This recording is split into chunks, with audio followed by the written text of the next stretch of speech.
এবার সাংবাদিকদের দেখে নেয়ার হুমকি দিলেন এনসিপির দক্ষিণাঞ্চলের মুখ্য সংগঠক ও জুলাই আন্দোলনের অন্যতম নেতা হাসনাত আব্দুল্লাহ।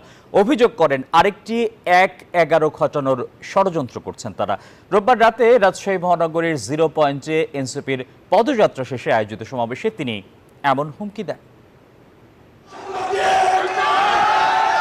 গণ অভ্যুত্থানের পর অন্তর্বর্তী সরকার যখন গণমাধ্যমের স্বাধীনতা নিশ্চিতে কাজ করছে, ঠিক সেই সময় এভাবেই সাংবাদিকদের প্রকাশ্যে হুমকি দিলেন জুলাই আন্দোলনের অন্যতম নেতা হাসনাত আব্দুল্লাহ।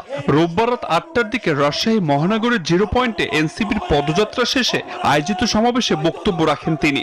সাংবাদিকদেরকে বলবো, বসুন্ধরার সাংবাদিকরা